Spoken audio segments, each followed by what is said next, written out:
The following is a phone interview with John Hinckley Jr., the man who attempted to assassinate President Ronald Reagan in 1981. Found not guilty by reason of insanity, Hinckley spent nearly 30 years in psychiatric care. Since 2016, he's been living in Williamsburg, Virginia, focusing on his art and music. This rare interview offers insight into the modern life and mind of a figure who impacted American history. Hi, Mr. Hinckley. How are you? I'm doing fine. How are you? I'm good, thank you. So, my first question to start off this interview is just what are you doing day to day? What does that look like for you? Well, I just go about my daily routine of taking care of my cats, writing songs, doing my paintings, putting my paintings for sale, keeping up with what's going on with the website, things like that. So, to talk a little bit more about your music and art career, when did you first get involved in either music or visual art in your painting? With my music, I go back way to the 60s. So when the Beatles came to America in the 60s, that's when I got interested in music. So I've been playing guitar ever since the age of about 10. I've written thousands of songs over the years. Right now, I have about 55 songs on all the streaming sites if you want to listen to them. With my art, it's more recent. About 10 years ago, I just took up art as just like a pastime. You know, I think I'm a good songwriter. I don't really consider myself a great artist, but I do sell cat paintings and things like that. But it's just something I enjoy doing. So, to talk a little bit more about music, what's the inspiration for your work and what role would you say that music plays in your life? Well, the inspiration is just what I've gone through in my life. I've been through a lot over the past 35, 40 years, 45 years. A lot of my songs, if you listen to them, they're about overcoming hard times and how I'm doing well now. But that's the kind of the theme of a lot of my songs is overcoming the dark past that I've had and getting to a better day, which I have now. Can you talk a little bit about your songwriting process? What does that look like for you? I just I just pick up the guitar and try and come up with a melody. I can do that pretty quickly. The melody always comes first with my songs, and then after I've got a melody down that I like, I put the words to the melody, and then if I like the song a lot, I'll record it and post it on the streaming sites. So that's kind of the process. And what about your lyric writing process? Well, as I just said, it's kind of a lot of my lyrics are I mean, my songs are kind of upbeat type songs. I don't really like downer songs. So if you listen to my songs, they're mostly upbeat songs. Just talking about my day to day life. Do you have a favorite song that you've written? And if so, why is it your favorite? Well, my most listened to song, if you look on Spotify, is Never Ending Quest. I'm not sure that's my favorite, but that's by far the most listened to on Spotify. But I don't really personally have a favorite myself. I like them all. Is there one that you're proudest of, like outside of maybe how well it did on Spotify, like one that was what you felt like was a good creative process for you? Not really. I don't judge. I don't kind of rate my songs. I like them all, and one day I'll like one song better, the next day I'll like another song better. Just kind of goes that way. And then you talked a little bit about what you write a lot of songs about, but are there any other specific themes that you'd say like come up a lot within your songs? Well, peace and love mainly. I mean, that's my two topics of choice. All the songs out there that are negative songs, I don't try and follow that. My songs I try and stay upbeat with my songs. Hmm. And I have a lot of people that write to me and say that listening to my songs helps them get through their day. So that's kind of a good feeling. Hmm. And you talked a little bit about the beginning of your music inspiration, starting with the Beatles in the 60s. Are there any artists you find yourself drawing on today? Not really. I don't really listen to modern music. I don't like today's music, to be honest. I always go back to the 60s and 70s. And I mean, beyond the Beatles, I was a big follower of Bob Dylan and maybe Neil Young. But today's music, I just don't like it too much.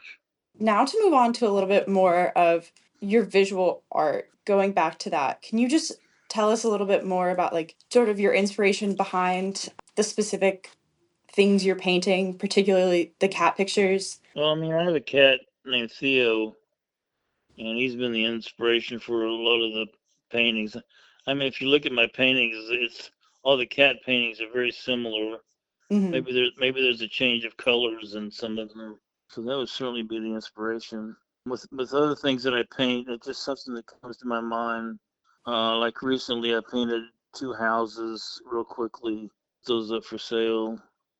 It's just kind of what pops into my mind. And you say you sell your paintings. Sort of what was behind your choice to do that, and how do your paintings typically do? They sell out. They sell immediately when I post them on eBay, and they sell immediately. So if you want to buy one of my paintings, just I usually announce it on my my X page that it's up for sale. So is there anything you feel you've discovered about yourself through creation of art? Well, that I'm a good artist. As far as I'm known for a violent act in the past, but that's just not who I am today at all. My mindset is more as an artist. When I come up with a song or a painting, that's a good feeling for me, and that's what gets me through my days. Do you have a goal through painting, would you say, or is it more just for the creative process? I don't really have a goal. It's just something to create and put out there and leave as a lasting thing for people to appreciate. Okay, now I want to sort of focus a little bit more on your life in Williamsburg. So first, why did you choose to live in Williamsburg? Well, it wasn't me. My parents moved here in 1984, and they built a house in Kings Mill. So that I mean that's why in 2006, I believe, I started coming down here for visits to see my parents. I was in D.C. at St. Elizabeth's Hospital. They have both since passed. I'm just been here ever since. Do you enjoy living in Williamsburg? I do. People kind of leave me alone here. Like I just when I'm out at say the grocery store or something, occasionally somebody will come up to me and want to shake my hand to me, but mostly people just leave me alone. I don't. If somebody comes up to me to want to talk or shake my hand or get a picture, that's fine as long as they're friendly. So that sort of goes into my second question, which is how often would you say you're recognized, like let's say in a given month? I can't really give a number. It's just okay. I'll just say occasionally people come up to me and want to talk to me.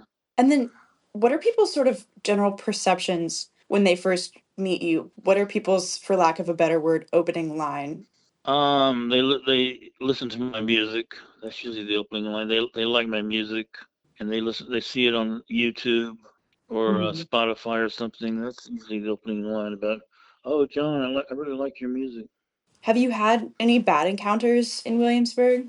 No, not really. So, you stated in the past that you prefer to live your life in solitude. Why do you choose to have a social media presence and really upload your work and feature your art pretty publicly on social media?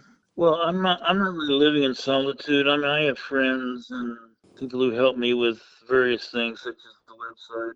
So I can't say that I'm living in solitude. And these days, you just need, I'm sure you know, you need social media to do just about anything. Mhm. Talking a little bit more about your social media, what would you say is the demographic breakdown of your fan base? 99% of my fans are young. They're like your age, late teens, early 20s, in their 20s. All my fans are young. And do you find that most of them come from the Williamsburg area, or is it pretty spread far and Oh wide? no, it's all over the country, all over the world. Really, I get people from England and Australia, and I had a guy in Russia contact me the other day. It's all over the world. And then talking a little bit about your concerts and live performances. You've stated in the past that many of your concerts are being canceled. Why do you think so many venues are canceling these concerts? Have you sort of had explanation behind that? They when the concert gets announced, a lot of the owners of the venues cancel because the venue supposedly starts getting backlash from people in the Mhm. public who don't want me performing there. And I think the owners just kind of freak out and they don't want to.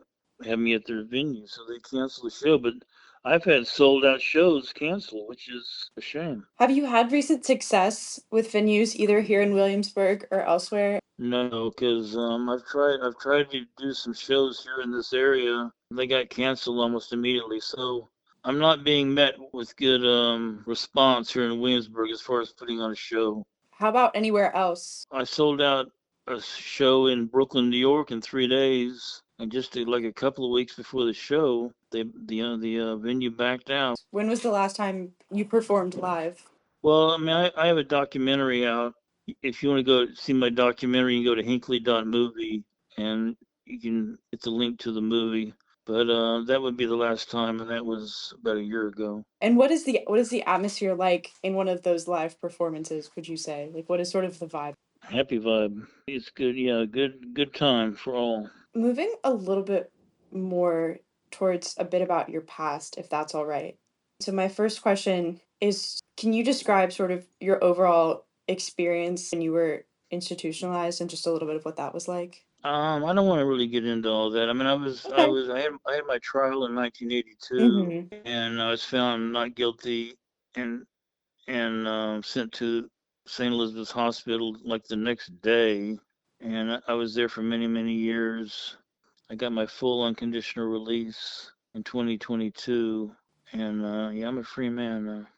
So recently on Twitter, you discussed that you might be moving to Nashville and then said you would be spending time in New York City a little bit after that. What do you think the future holds for you? Well, the only thing I don't like about Williamsburg is there's not much of a music scene here. It's a shame because with William and Mary, you would think they'd have a pretty good music scene, but they don't. And so I'd like to go to a city that has a nice music scene, like Nashville or New York or LA, or Austin, Texas, something like that.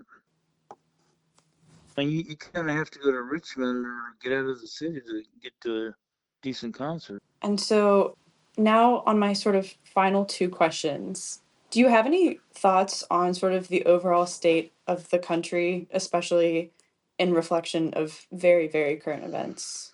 Well, the country just is a real contentious time right now, and Mhm. I think people are just trying to come to grips with what happened at the election. But I don't really want to get into that too much. But it's just I just hope people will calm down and try and get along better. My final question is, you've mentioned in a lot of previous interviews that you're not trying to dwell on the past.